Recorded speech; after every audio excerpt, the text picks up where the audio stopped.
자, 여러분 안녕하십니까. 오늘 두 번째 시간인데요. 나상 한번 해보도록 하겠습니다. 사실 제목 자체가 좀 어색한데 나상이 뭐죠? 나가 이제 벌거벗을 낳잖아요. 그치거든요. 나체라면 들어봤죠? 나체. 벌거벗은 몸을 나체라고 하고요. 여기서 벌거벗었다는 것은 뭘 의미하죠? 순수한 인간의 본연 모습이죠. 순수한 인간의 본연의 모습을 드러내는 표현이 되겠습니다. 그게 누구죠? 형이죠. 그래서 중심 인물이 되는 형이 되겠습니다.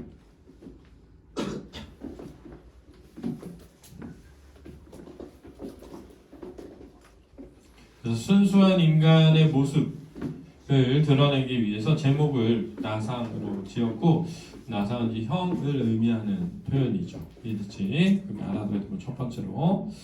그 다음에 이제 길이는 짧기 때문에 길이를 중심으로 하면 단편 소설이고, 그렇죠?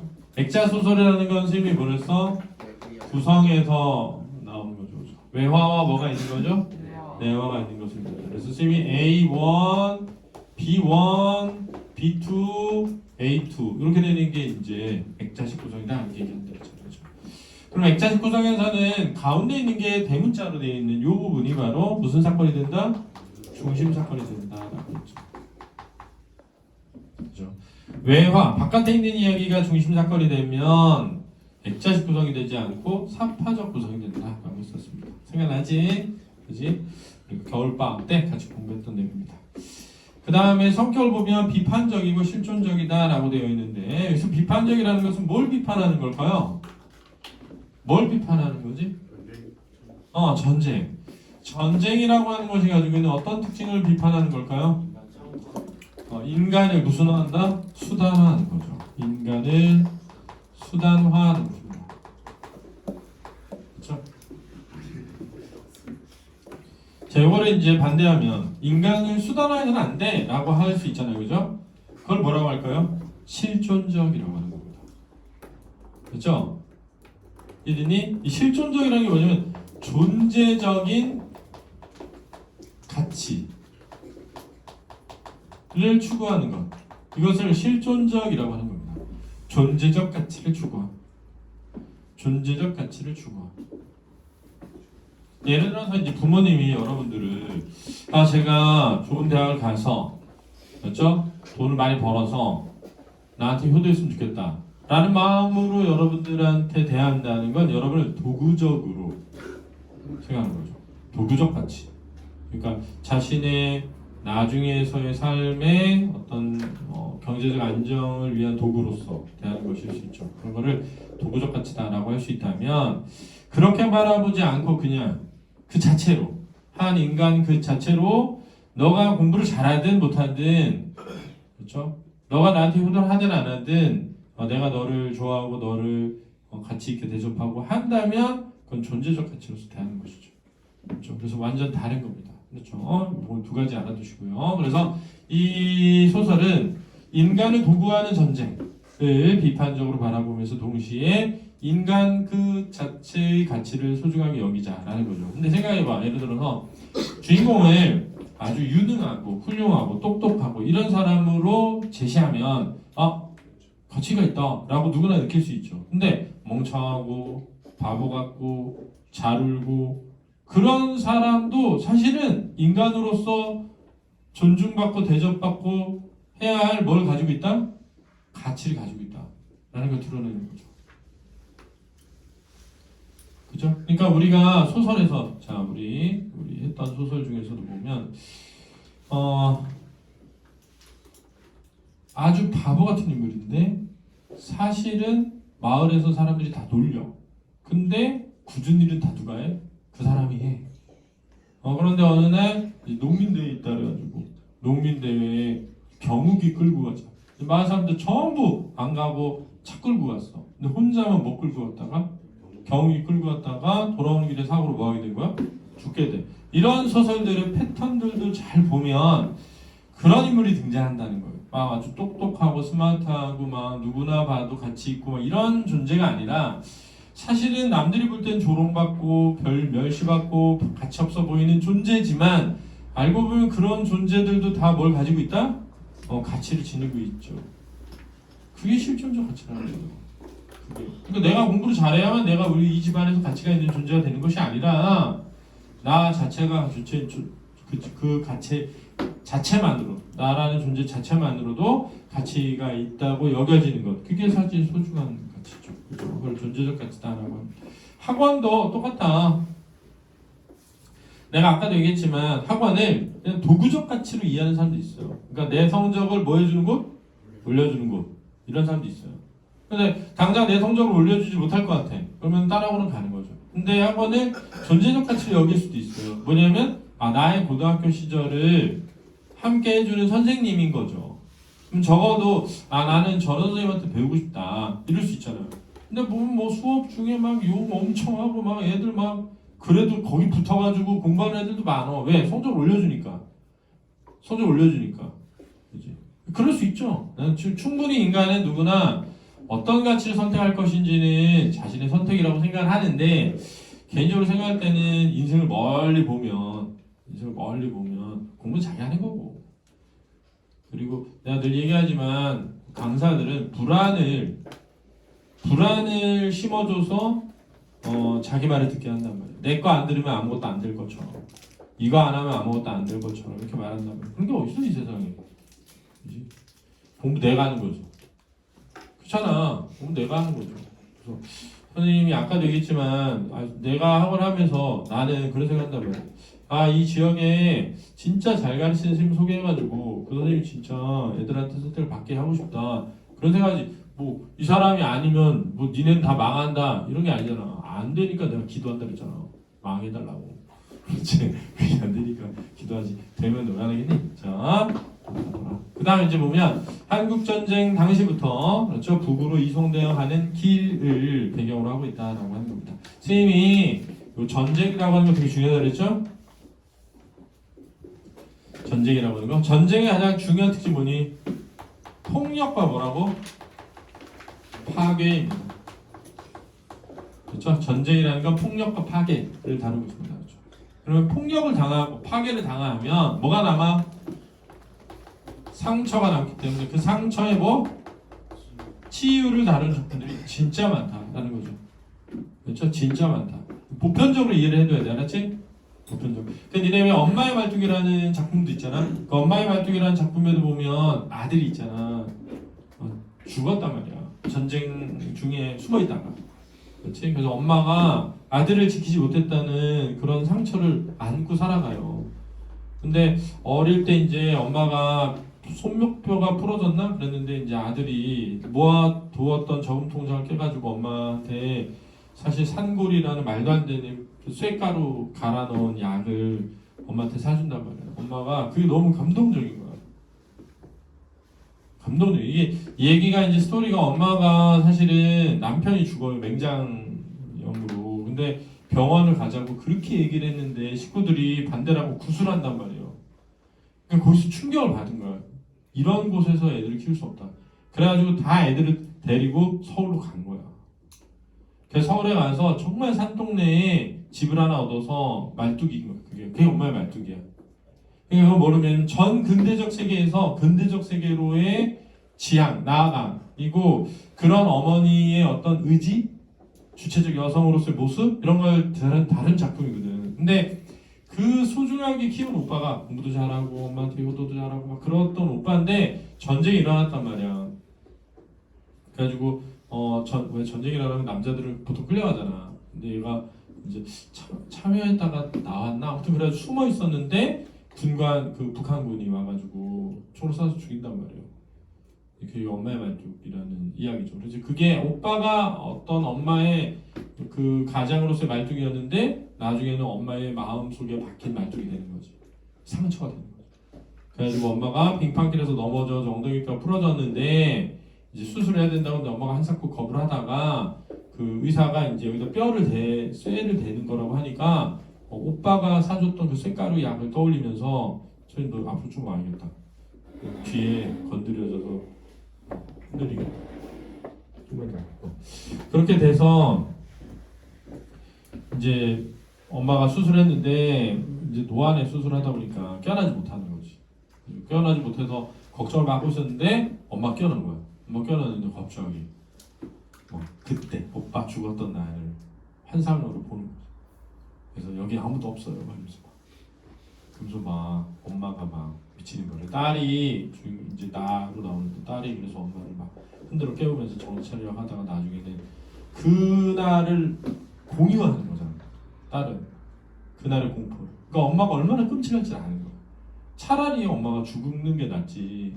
오빠가 죽는 거를 한 번 더 겪는 거죠. 그래서 엄마를 막 따귀를 때린단 말이야. 진짜 슬퍼.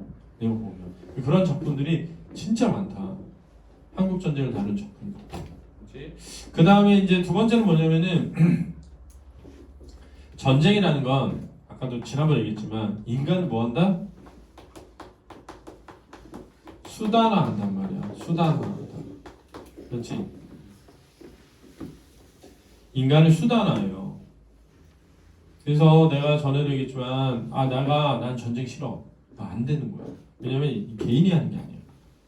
내가 예를 들면 전쟁이 일어났다고 해봐. 우리가 다 군인이 됐어. 서현이 가가지고 전쟁 중에 누굴 총으로 쏴서 죽였어. 그러면 생각해봐. 서현이는 엄청난 충격과 공포를 안고 살게 된 거야. 내가 누군가의 생명을 죽인 거잖아. 근데 아무런 처벌을 받지 않지. 왜? 서현이가 죽이고 싶어 죽인 게 아니거든. 서현이는 그냥 도구가 된 거야. 전쟁의 도구. 그러니까 자기의 의지와 아무 상관없이 전쟁의 하나의 도구로서 상대방을 죽인 거기 때문에 책임이 없어요. 그래서 있잖아. 상대방이 총을 버리잖아. 죽이면 안 돼. 왜? 도구가 아니야 이제 전쟁이. 그 전쟁에서 제일 중요한 건 뭐냐면은 총을 든 군인은 죽일 수 있지만 총을 들지 않은 사람 죽여서는 안 돼. 그 총을 버리고 항복을 하면 포로로 대접을 해서 수용소에서 가둘 수는 있지만 대접을 인간적으로 해줘야 되는 거야. 왜? 이 개인이 하고 싶어서 한 전쟁이 아니기 때문에. 그래서 살인 죄를 적용받지 않는 거야. 전쟁 중에 사람 죽인 거는. 다만 민간인을 죽이면은 처벌받을 수 있지. 왜? 민간인은 전쟁에 참여하지 않은 존재이기 때문에 죽여서 안 되는 거거든. 그러니까 이게 인간의 이성이 발전해 가면서 전쟁이라는 걸 이해해 가면서 알게 된 거야. 이게 개인의 의지와 아무 상관없이 전쟁의 도구가 되는구나. 그러니까 뭐가 되냐면 인간이라는 존재가 어떻게 그렇게 될 수 있지? 수단이 될 수 있지? 라는 거지. 예를 들면 누군가가 예를 들면 봐봐. 컵이 있다고 해봐. 컵인데 흙을 담아가지고 씨앗을 심잖아? 뭐가 되니? 화분이 되지. 그렇잖아. 그래서 뭘 깨달았냐면 이 세상의 모든 것은 목적, 그러니까 이것이 무엇을 위해서 쓰이느냐에 따라 아주 존재가 바뀐다는 거야. 이해됐어? 컵이었는데 뭐가 돼버려? 화분이 돼버려. 근데 유일하게 인간은 내 삶이 무엇을 향해 내 목표가 무엇이든 인간임은 변함이 없다는 거야. 그래서 실존주의라고 하는 그게 뭐냐면 실존주의의 핵심 뭐냐면 만약 신이 인간을 만들었다면 인간이 수단일 건데 인간이 수단이 되지 않는 이유는 신이 없기 때문이다. 그래서 니체가 한 말이 신은 죽었다라고 한 거야. 철학적 사고를 통해 가지고 누군가가 무엇을 목적으로 만들었다면 그지? 그 목적이 더 우선하잖아. 존재보다.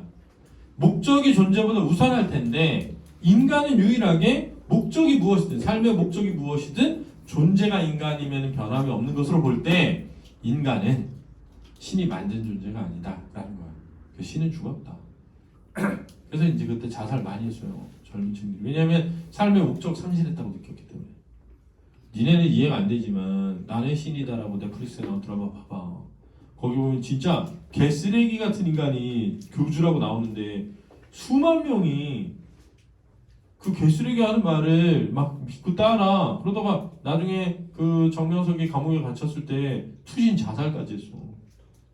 투신 자살까지. 그래서 이제 실존주의에서는 그 다음에 뭐로 간 거냐면 결론은 이거야.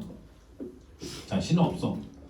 인간은 이미 내 던져진 존재인 거야. 이거를 피투성이라고 해. 피투성. 어느 날 보니까 태어나 있다 이거야. 너네도 생각해봐. 나는 뭐가 되고 싶어서 태어난 게 아니라 어느 날 보니까 이미 태어나 있어. 근데 인간의 가장 중요한 특징 뭐냐? 스스로 삶의 목적을 찾아서 지향해 나가는 존재라는 거야. 다른 동물이나 다른 도구와 달리. 그걸 기투성이라는 기투성. 자기를 던진다 이런 뜻이야. 자기를 던지다. 목표를 향해 던지다. 그걸 이제 짜라투스트라라고 해. 들었지? 짜라투스트라는 이렇게 말했다. 라는 책이 있거든. 거기 나오는 주인공이 초인이야. 초인 사상이라고 그러거든. 초월하는 거야. 자기 존재, 태어난 존재를 초월해서 더 나은 존재로 나아가는 거지. 인간. 그래서 실존적이란 말이 뭐냐? 라는 것의 핵심은 이거야. 인간은 수단이 아니다. 그렇지? 인간은 수단이 아니다. 인간은 그 자체가 목적이기 때문에 존재가 우선한다. 목적의 도구가 될 수 없다. 이런 거야. 그래서 니네 재작년에 나온 사막을 건너는 법이라고 하는 소설이 나왔단 말이야. 수능에 출제됐어요. 애들이 엄청 어려웠어. 근데 내용이 되게 이상해. 뭐냐면은 한 남자가 전쟁이 끝나고 그렇지? 돌아온 거야. 근데 전쟁이라는 상황은 너무나 긴장되고 너무나 흥분되고 그런 삶과 죽음이 곳곳에서 갈라지는 곳이잖아. 근데 이 일상으로 돌아오니까 너무 지겹고 지루하고 나태하고 아무것도 모르겠는 거야. 그래가지고 어떻게 되는 거냐면 너 정말 무의미하게 살아가고 있는 어느 날 창밖에서 한 할아버지를 봤는데 너무 열심히 사는 거야. 그래서 이 할아버지한테 깨우쳐주고 싶은 거야. 인생 뭐 없어요. 다 무의미해요. 이렇게. 그렇지? 그래서 어떻게 하는 거냐면 이 할아버지가 보니까 자기 아들이 베트남전인가 어디 참전했다가 죽었는데 훈장을 받았는데 그 훈장을 잃어버렸다는 거야. 그래가지고 얘가 똑같은 훈장, 자기가 가지고 있는 그 똑같은 훈장을 갖다 버려. 그런 다음에 그 훈장을 찾아줘. 그런 다음에 이거 아무 의미 없는 거예요. 라는 것을 이 할아버지한테 알려주고 싶어서 했는데 알고 보니까 이 할아버지가 자기가 훈장을 버린 거야. 그리고 자기가 찾고 다녔던 거야. 뭘 의미하냐? 이 할아버지는 그거지. 사막을 건너는 방법은 스스로, 자기 스스로 목적을 뭐해서 만들어서 나아가는 존재라는 거죠. 원래부터 어떤 목적이 있는 게 아니라 인생 원래 그런 거야. 이런 거죠. 그러니까 내가 항상 하는 말이 선생님 저는 되고 싶은 게 없어요. 근데 내가 뭐라 해야 이 세상에 되고 싶은 걸 가지고 태어난 사람은 없어. 그냥 네가 주위에 본 사람 중에 나 저 사람처럼 되고 싶다 라고 생각하고 타자의 욕망을 자기화해서 가지는 것뿐이야. 솔직하게 얘기하면 넌 되고 싶은 게 없는 게 아니라 그냥 아무것도 안 하고 놀고 싶은 거야. 그게 너가 정말 하고 싶은 거야. 근데 그냥 놀면 좀 미안하니까 마치 욕망이 없는 것처럼 자기 꿈이 없는 것처럼 코스프레 할 뿐이다. 왜? 인간은 누구도 꿈을 가지고 태어난 존재가 아니기 때문에 원래 그런 건 없는 거야. 그냥 자기가 본 인물 중에 선택하는 거야. 나도 저거 해볼까? 나 저거 좀 좋아하는 것 같아. 이렇게. 저거가 좀 내가 하면 잘할 것 같아. 그래서 선택하고 나가는 거야. 니네 그럼 생각해봐. 니네 지금 나는 커가지고 뭐가 될 거야 했어. 되잖아? 내가 바라던 게 아닐 수도 있어. 그럼 어떻게 할 거야? 다른 걸 하면 되지. 다음 꿈을 꾸면 되지. 근데 내가 싫어하는 게 뭐냐면 그걸 핑계로 아무것도 안 하는 태도. 마치 자기는 되게 무기력한 존재인 것처럼 보임으로써 코스프레함으로써 자신의 노는 것을 정당화하려는 태도. 그게 문제인 거야. 그 자기를 봐라. 그리고 내가 항상 하니 어차피 인간 죽어. 의미가 없어. 그렇지. 뭐가 되든 죽어. 그러니까 그냥 열심히 살아. 자기 하고 싶은 거 하고. 지금 학생이잖아. 그럼 공부 열심히 했는데 성적 안 나올 수 있지. 상대 평가하는 건데 잘하는 놈 있고. 그럼 뭐 어때? 2등급 어떻고 3등급 어떻고 4등급 어때? 내가 열심히 하면 됐지. 뭘 하든 열심히 하라고. 놀려면 열심히 놀아. 공부도 열심히 하고 노는 것도 열심히 하는 거 공부도 열심히 하는 거 뭐 하면서 지내는 거야? 그럴 필요가 없다. 알겠지? 그 다음에 우리나라에서만이 좀 드러나는 건데 우리나라는 뭐의 대립으로 전쟁이 일어났어? 일반적으로 모든 전쟁은 종교적 대립이 많거든. 또 민족 간의 전쟁 이런 거. 근데 우리는 한민족인데 싸웠어. 뭐 때문에? 이념의 대립. 사실은 그것도 본질로 들어가면 우리의 이념의 대립이 아니라 외부 세력의 이념의 대립의 희생양이 된 거죠. 어떻게 보면. 그지? 그러니까 이 이념의 대립이라고 하는 거를 겪으니까 나만이 오라, 자본주의가 옳지, 공산주의 꺼져, 이런 게 아니라 이념의 대립을 뛰어넘는 뭐? 인간애를 다룬 작품들이 나오는 거죠. 그치? 수다라하지 않은 뭐? 실존적인 가치를 추구하는 작품이 나옵니다. 이래서 저런 공부를 깊이 있게 해라. 그렇지? 그 다음에 액자식 구성을 이룰 때 우리가 액자라는 것을 드러내기 위해서 뭐의 변화가 자주 일어난다 그랬지? 시점의 변화가 자주 일어난다. 매우 중요하다. 그렇지?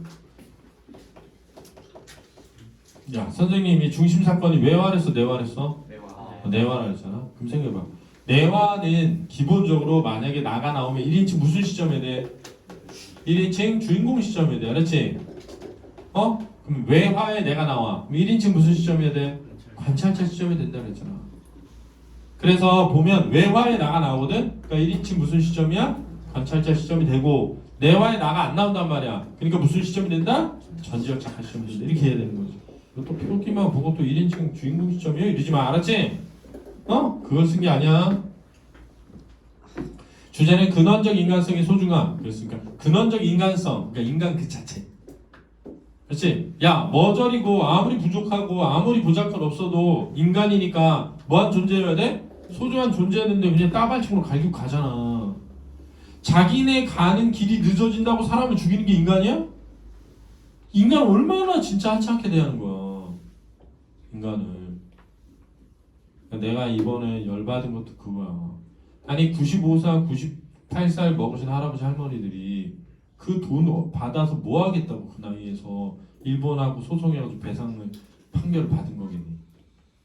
근데 그거를 우리나라 기업이 모아서 주는 걸로 해결했다. 그게 어떻게 해결이 되냐고 할아버지 할머니들한테. 살아봐야 10년 안에 돌아가실 텐데 그 돈 받고자 한 게 아니라 사과를 받고 자신이 억울하게 당했던 역사에 대해서 정당한 판결을 받고 싶은 거잖아. 근데 어떻게 돈을 준다고 해결이 되냐고. 안 되는 거죠. 그런 게. 안 된다. 극한 상황에서의 모색하는 올바른 삶의 자세가 되겠습니다. 특징은 무슨 식 구성? 액자식 구성에서의 무슨 변화가 일어난다? 시점의 변화가 일어난다. 중간중간에 과거, 현재 뭐? 교찰통의 주제가 뭐 되고 있다? 확장되고 있다. 시원한 여름 저녁이다 그랬는데요. 여름은 무슨적 배경? 계절적 배경이고 저녁은 시간적 배경이고 바람이 불고 시커먼 구름대가 서편으로 몰려 달리고 있었다 그랬는데 의인화되어 있단 말이에요. 자, 이렇게 의인화되면 비유적 표현이고요. 자, 여러분 이걸 아셔야 돼요. 비유적 표현이 드러나잖아. 묘사가 된다. 그렇지? 그럼 이게 지금 배경이니까 뭘 묘사하고 있다? 배경을 묘사하고 있다. 이렇게 되는 거야. 그렇지?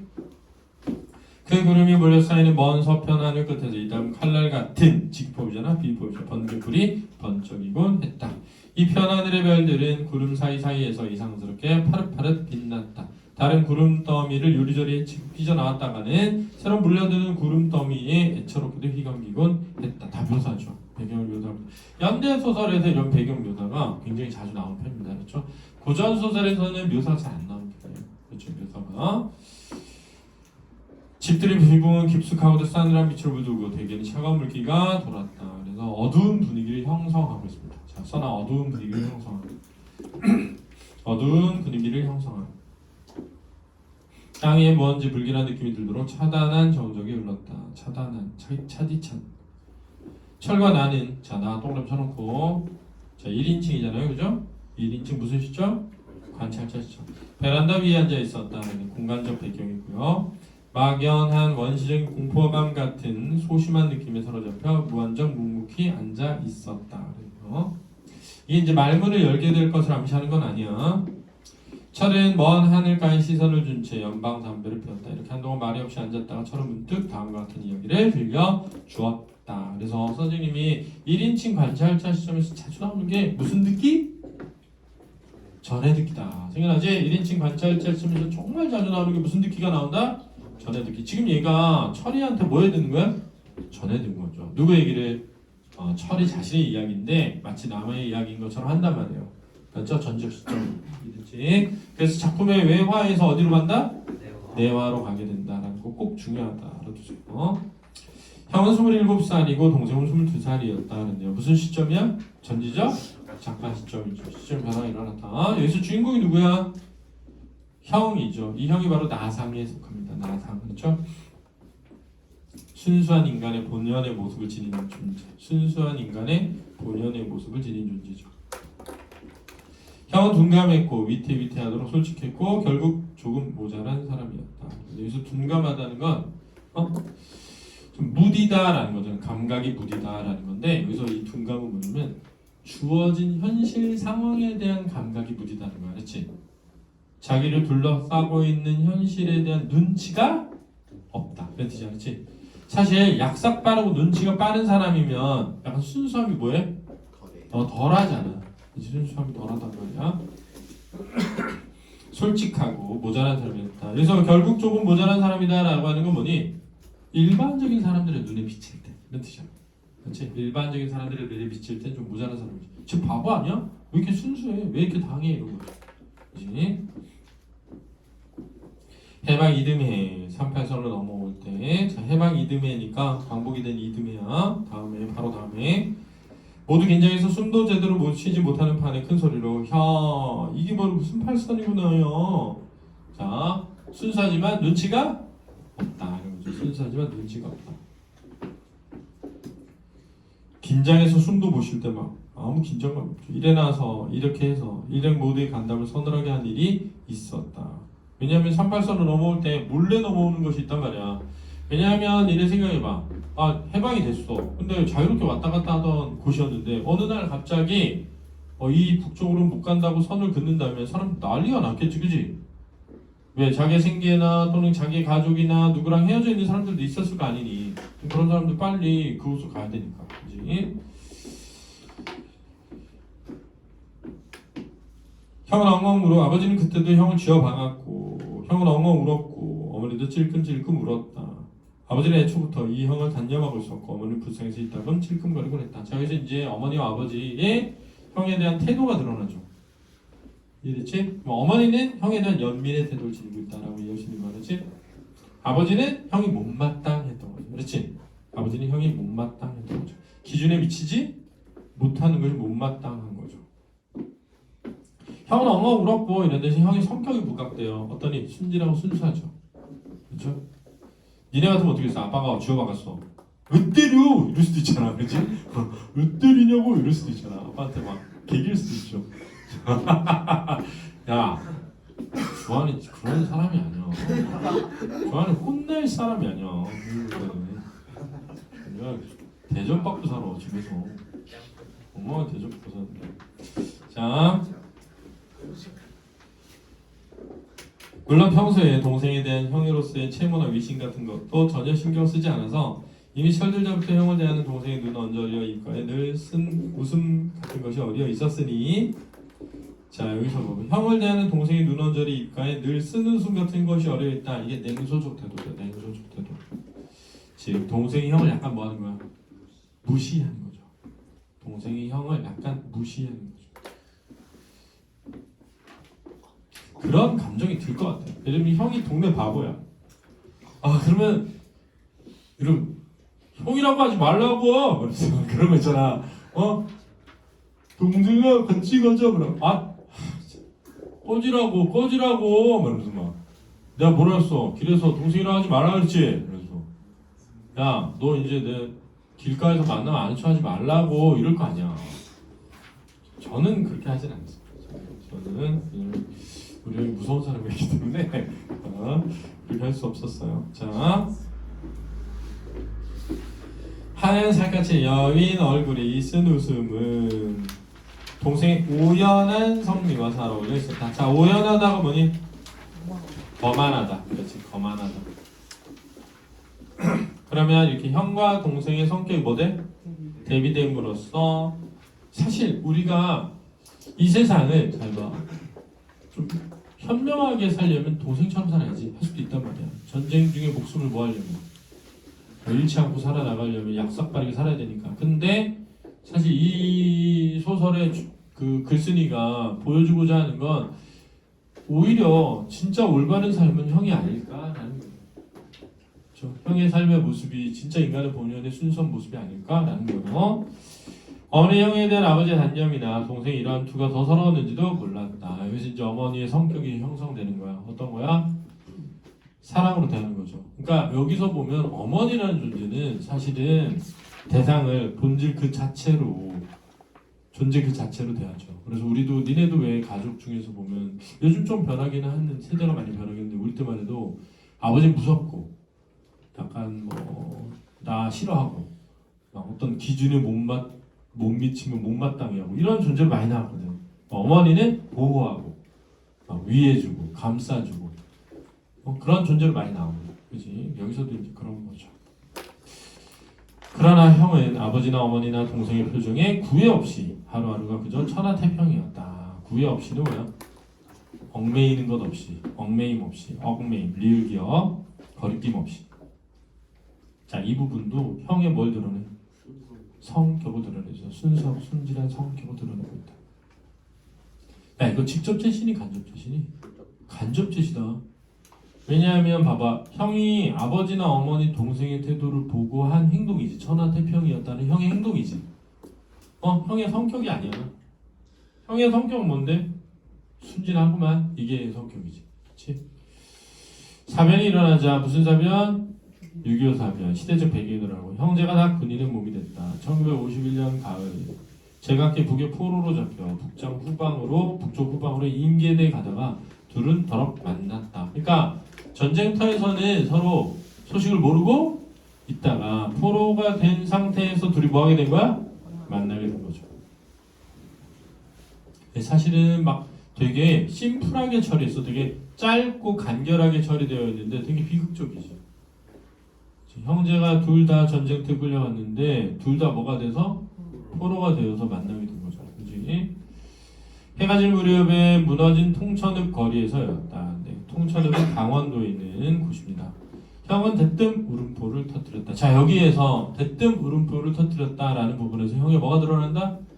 성격이 드러난다. 성격이 드러난다. 야, 니네 생각해봐. 너네가 형이 있는데 전쟁 중에 둘 다 군인이 됐어. 형 어딘지 몰랐는데 포로가 돼서 만났어. 근데 만나줘도 형이 울어. 내가 보고. 그치? 무슨 말인지 알겠죠? 그죠? 털렁한 야전 잠바에 맨발의 바람이었고 털럭털럭한 군화를 끌고 있었다. 자, 이건 묘사입니다. 형의 외양을 묘사하고 있는 거예요.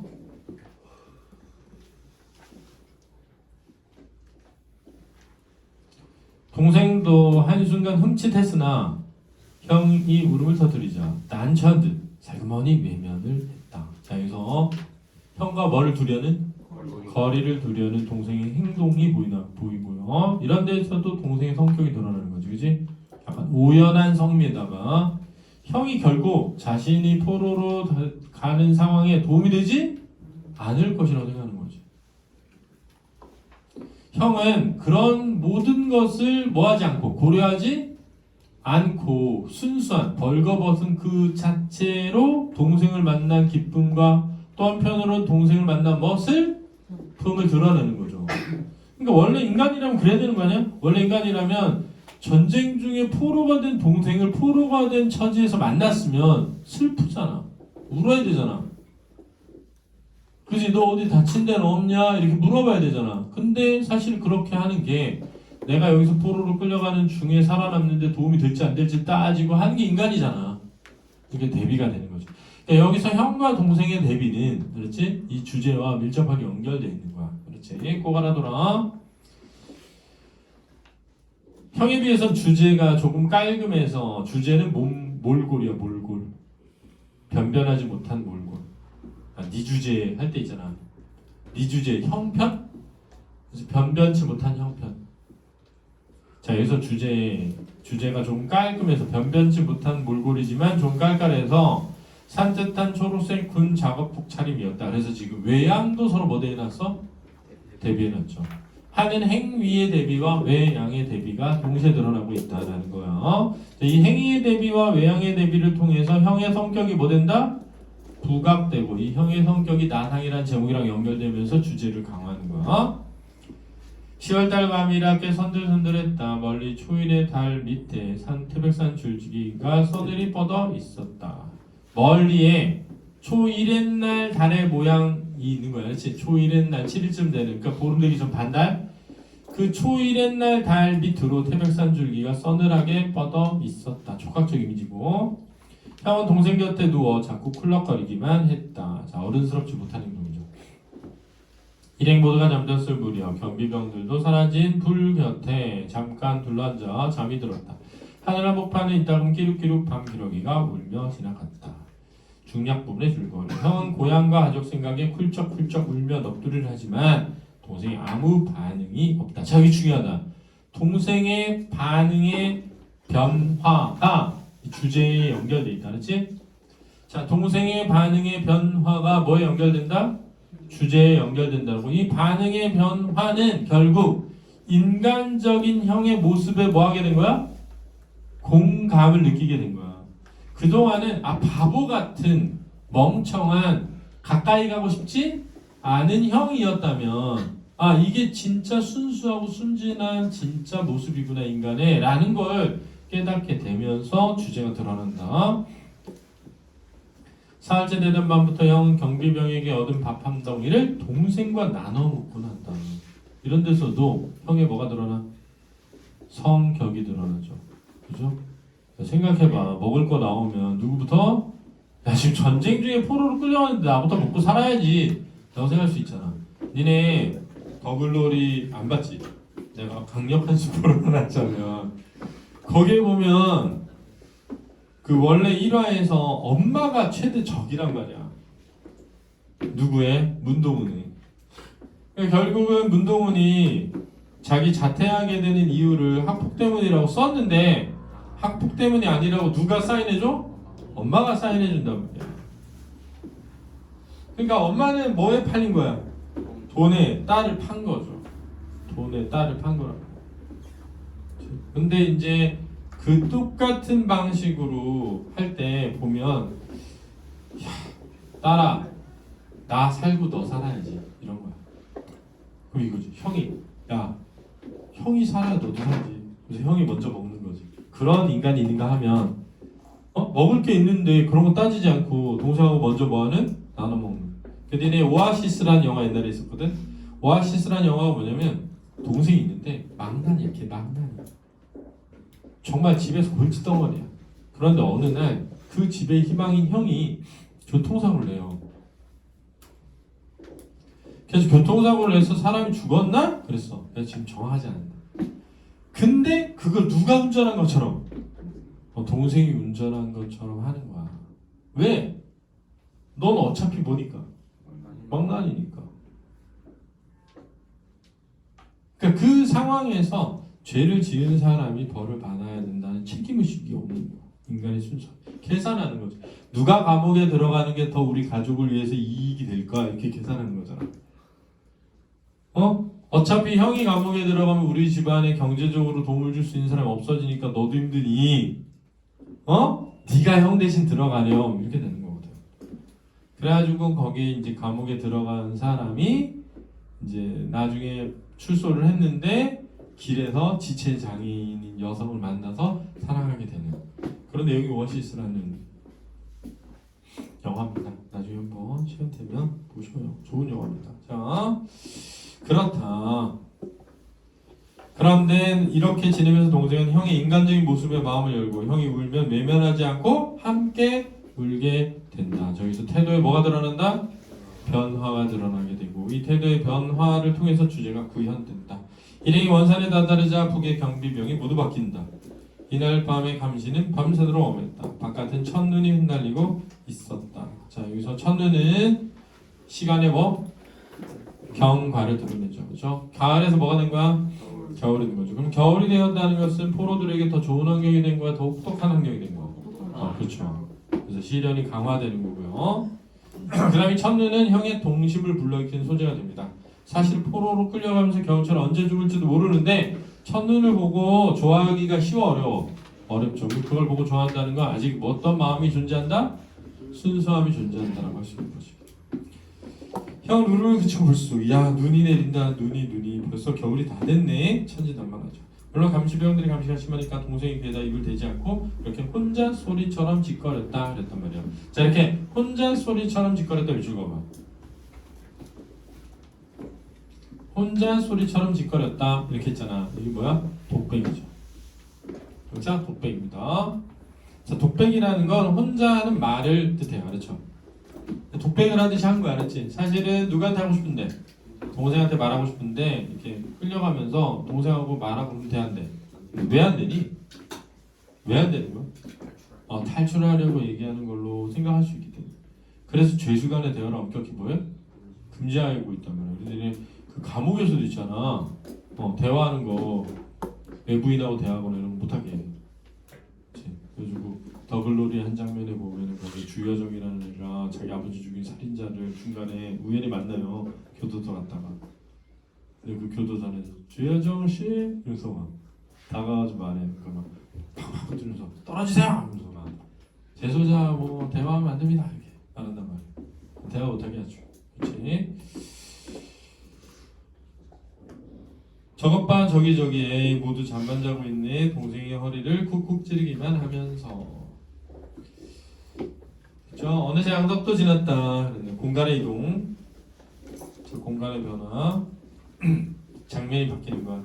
장면이 전환된다. 장면은 인물이 바뀌거나 공간이 바뀌거나 시간이 바뀌면서 일어나는데 시간은 계속 바뀌고 있기 때문에 건너뛰어야 된다. 시간은 건너뛰어야 된다. 양덕이면은 우리나라 허리 중간쯤 위쪽에 있어. 그렇지? 처음에 얘네가 통천인가? 거기서 출발하잖아. 통천은 그 강원도의 고성 위쪽에 있어. 오른쪽 위에. 거기서 이제 약간 북쪽으로 가면서 가운데로 간 거야. 하루하루 수월이도 저물어갔고 하늘은 변함없이 푸르렀을 뿐이었다. 산도 들판도 눈에 덮여 있었다. 경비병들의 겨울 복장을 바라보는 형의 얼굴에는 천진한 애들 같은 선망의 표정이 어려있곤 했다. 자, 지금 끌려가는 포로의 상황에서도 뭘 보고 부러워해? 감시병들의 옷을 보고 부러워하는 거니까 이런 데서도 인물에 뭐가 드러난다? 성격이 드러난다는 거죠. 날로 풀이 죽어갔다. 풀이 죽는다라는 건 일반적으로 어떤 대상에게 쓰는 표현이야? 어린 아이에게 쓰는 표현이죠. 이 어린 아이에게 쓰는 표현을 통해서 형의 순수함을 드러내고 있다. 알아도.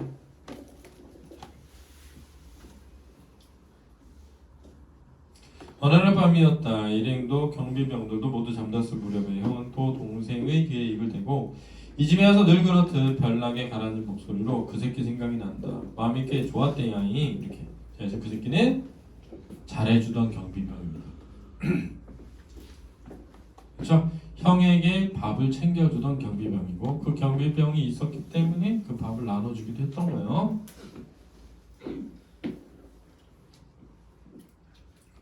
난 원래 다리에 담증이 있는데 너도 알지 않니?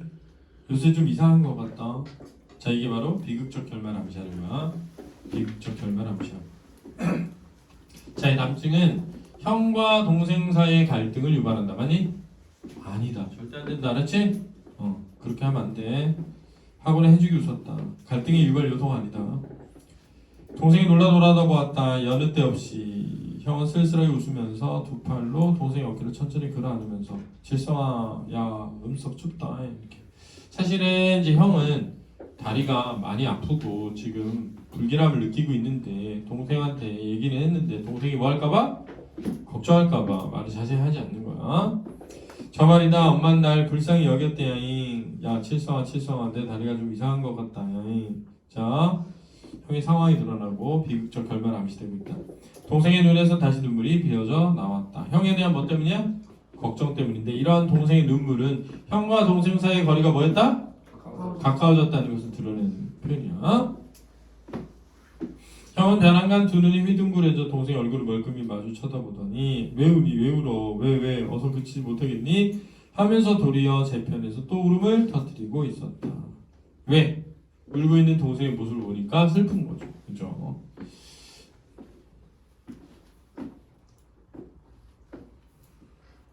이튿날 형의 걸음걸이는 눈에 띄게 절름거렸다. 병세가 많이 악화되었음을 보여주고 혼자 소리도 풀이 없었다.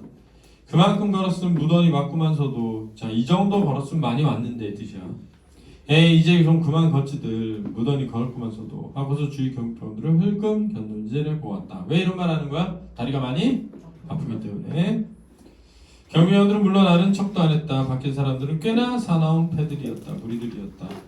그날 밤에 동생을 향해 쓸쓸하게 웃기만 했다. 칠성아 너 집에 가거든 말이다. 집에 가거든 하고는 또 무슨 생각이 났는지 벌쩍 웃으면서 자 그런데 여기서 너 집에 가거든 이라는 말은 나는 못 갈 것 같다 라는 게 앞서는 거야. 히히 내가 무슨 소리를 하니 네가 집에 갈 때 나도 갈 텐데 안 그러니 내가 정신이 빠졌어. 자 부정하고 있는 거고 왜? 또 그러면 동생이 뭐 할 거야? 걱정하잖아 그죠? 한참 뒤에 동생이 어깨를 그라미 야 칠성아 동생이 얼굴 똑바로 마주 쳐다보기만 했다.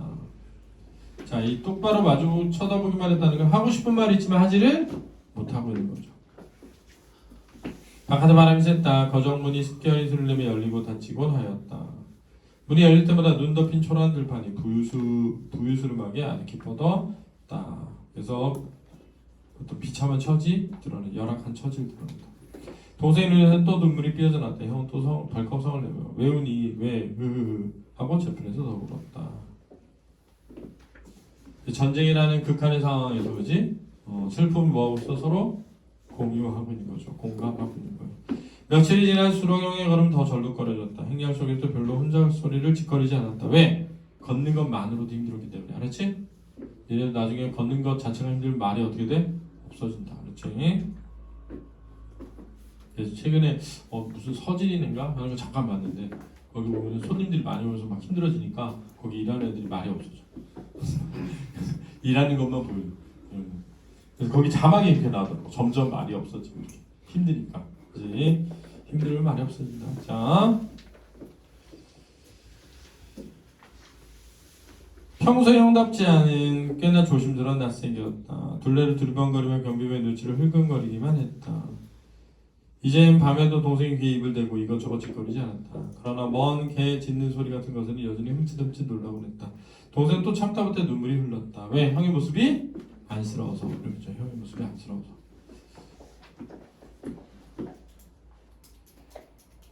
그러나 형은 왜 우느냐고 화를 내지도 않고 울음을 터뜨리지 않았다. 왜? 자신의 상태가 뭐해져서? 심각해져서죠. 심각해져서. 그렇지. 더 힘들어진 거죠. 형이. 그날 밤 바깥에는 한방눈이 내렸다. 이제 한방눈은 비극적 분위기를 강조하고 있고요. 비극적 분위기를 강조하고. 써나 형은 브랜드 동생 귀에다 이르고 너 무슨 일이 생겨도 날 형이라고 그러지 마라. 자 이게 이제 중요한 거죠. 내가 아까 얘기했잖아. 야, 너 밖에서 우리 형이라고 하지 마. 라고 누가 해? 동생이 한다. 여기 이제 그런 말이 나왔다는 게 아니라 동생이 형과 뭘 하고 싶었어? 거리를 두고 싶었잖아. 그래서 처음에는 알아도 아는 척을 안 하고 사실은 모른 척 했잖아. 근데 지금 이제 상황이 바뀌어서 동생이 아니라 형이 동생한테 형이라고 하지 말라고 하는 거죠. 왜 그러니? 자신에게 닥치게 될 어떤 피해가 누구에게도 갈까봐? 동생에게도 갈까봐. 이게 진짜 슬픈 거지. 그래서 어제 선생님이 나는 신이다 잠깐 봤는데 넷플릭스에서 거기에 그 정명석인가는 교주를 쫓아다니면서 그 실체를 파헤치겠다고 하는 단국대 교수님 카이스트 출신이에요. 그분이 이제 정명석의 교단에서 테러를 했는데 아버지를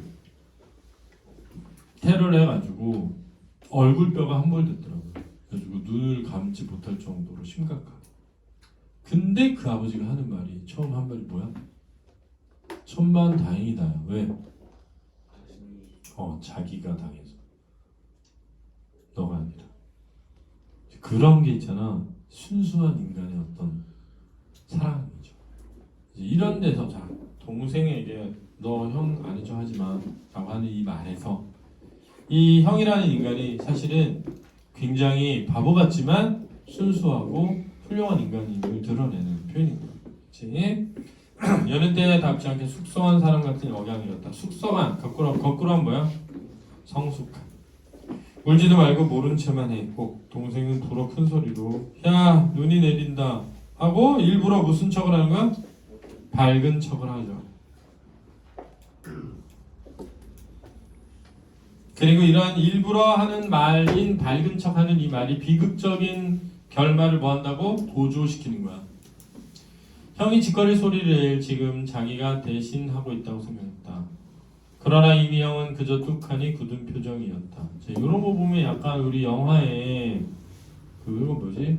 전쟁 영화인데 그 독일에 끌려가가지고 아버지가 우리 봤던 거 있잖아. 거기 보면 아빠가 우리 뭐 하는 거래?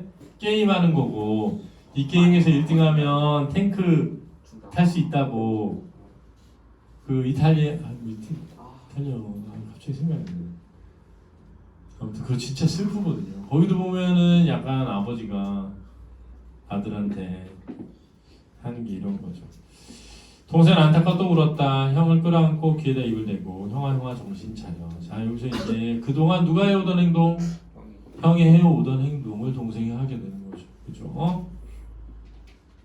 이튿날 한낮이 기울어서 어느 영 기슭에 다다르자 고개 기슭에 형은 동생의 복다리를 쿡 찌르고는 왜? 아는 척하지? 말라는 신호.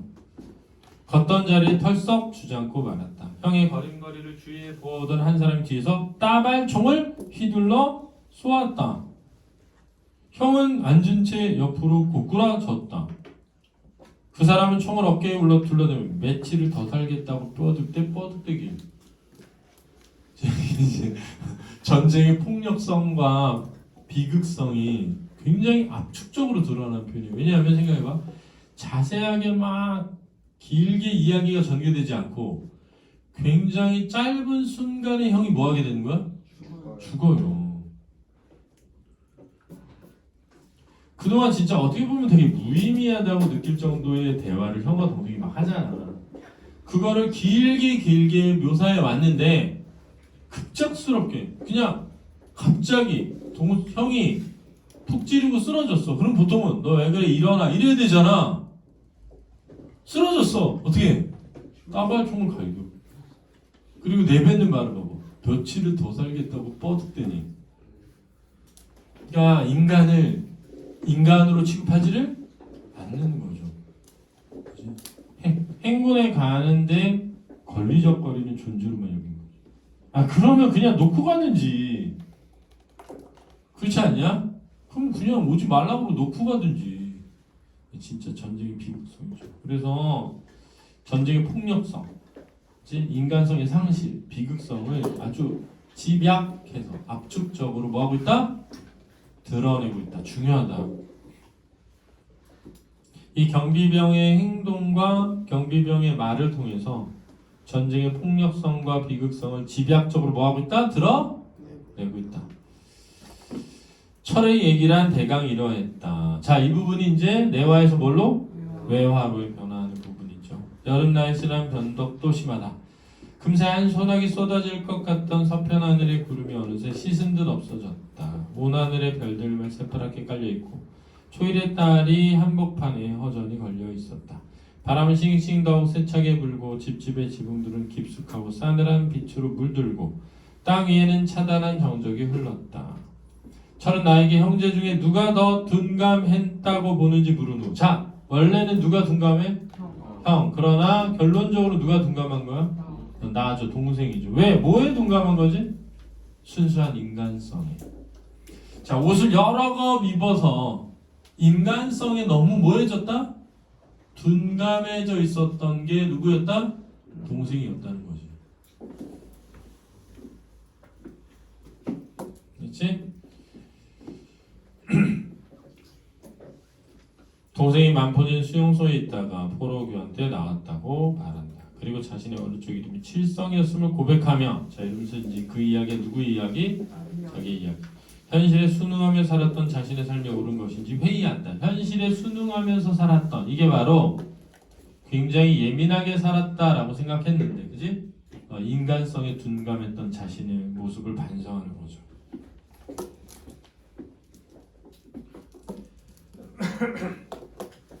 중요합니다.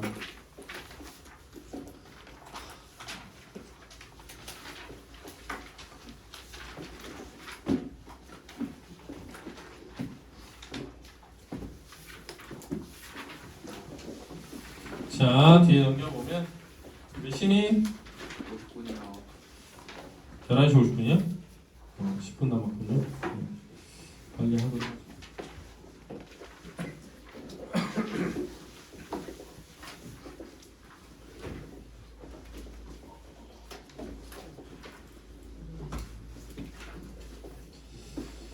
자,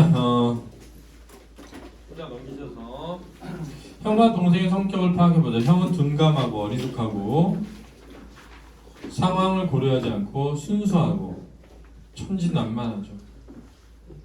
둔감하고 어리숙하고 상황을 고려하지 않고 순수하고 천진하고 인정이 많고 동생은 원래 오연한 성격을 지니고 형을 무시하고 형을 모른 척하는 인물이었는데 나중에는 형처럼 뭐 하게 되는 거야? 변화하게 되죠. 이런 걸 인물의 성격이 변화하는 인물을 뭐라 그러지? 입체적 인물이라고 합니다. 중요하다. 흥부와 놀부 중에 누가 입체적이야? 놀부가 입체적인 인물이겠지, 그지? 자, 제목인 나상과 관련된 인물이 누구인지 그 이유를 함께 쓰자 그랬는데 누구다? 형. 순수한 인간의 본연의 모습을 지닌 인물이죠.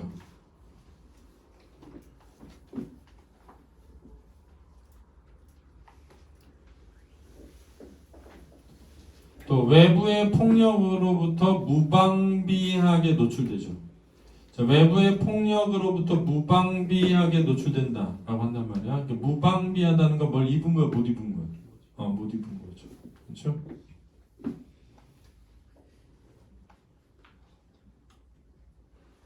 다음 장면에서 형상화 보는 것은 전쟁의 폭력성과 인간성의 상실. 2번 다음 장면에서 형상화 보는 것은 전쟁의 폭력성과 인간성의 상실입니다.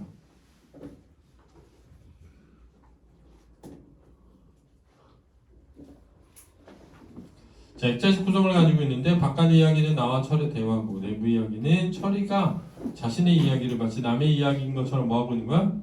전하는 거죠. 그죠? 자, 이 소설의 액자 구조를 취하지 않고 1인칭 서사를 전개했다면 어떤 점이 다를지 생각해보자 그랬는데 1인칭 서사를 바꾸게 되면 내면에 뭐 하게 돼? 공감하게 됩니다. 그대로 내면에 공감하게 된다.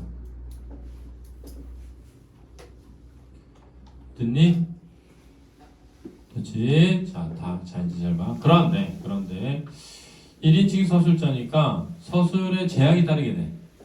자신이 뭐한 것만 전하게 되니까 경험한 것만 전하게 되니까 그렇지? 내용의 제약이 따르게 됩니다. 자신이 경험한 내용만 전달하기 때문에 자, 두 번째 이제 잘 들어. 비판적으로 바라보는 시선이 제약된다. 그렇지? 그 인물의 슬픔에 공감을 느끼게 되지만 약간 한 걸음 떨어져서 대상을 보며 비판적인 인식을 하는 것이 줄어들게 되는 거지. 지금 잘 보면 내가 철이라는 애한테 들은 이야기잖아. 그럼 어떻게 되냐면 약간 한편으로는 진짜 있었던 이야기처럼 뭐 하게 돼? 느껴지게 되고 그 인물이 느꼈었던 감정에 막 공감하면서 같이 슬퍼하고 끝나는 게 아니라 야, 전쟁이 진짜 인간을 이렇게 비극적으로 만드는구나 라는 걸 뭐 하게 돼? 깨닫고 비판하게 되는 거지. 이해됐니? 그래서 거리를 두고 비판적인 인식을 가지게 만드는 특징이 있다. 이 관찰자 시점이. 그러니까 이 1인칭 주인공 시점이 되면 그런 부분들이 줄어들게 되는 거지. 그렇지? 중요하다.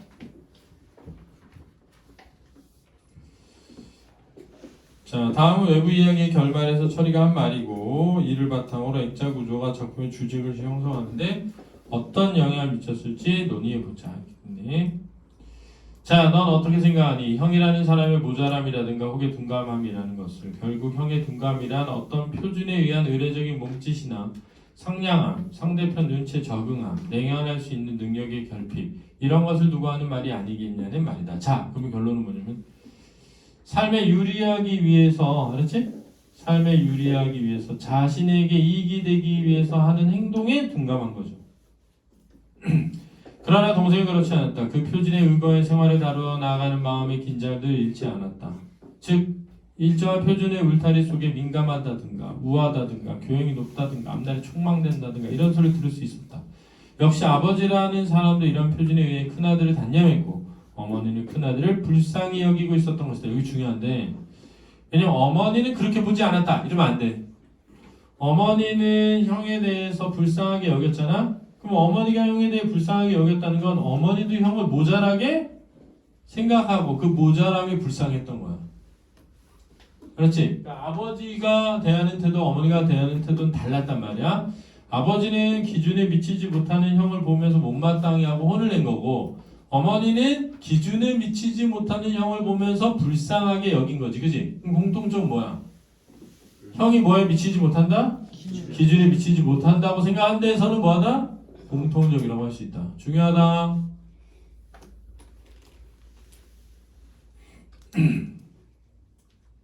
그러나 포로에 잡힌 그들 형제 중에 누가 더 둔감했다고 보겠느냐? 형이냐 동생이냐? 그 둔감이란 뜻부터가 어떻게 되느냐? 과연 누가 더? 내 어릴 때 이름은 칠성이었다. 이렇게 되는 거지. 그래서 이렇게 제시하게 되니까 액자식 구성으로 제시하게 됨으로써 전쟁의 비극성에 머물지 않고 써봐. 전쟁의 비극성에 머물지 않고 써놔. 전쟁의 비극성에 머물지 않고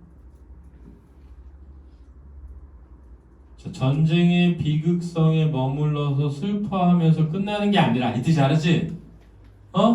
올바른 삶의 자세에 대해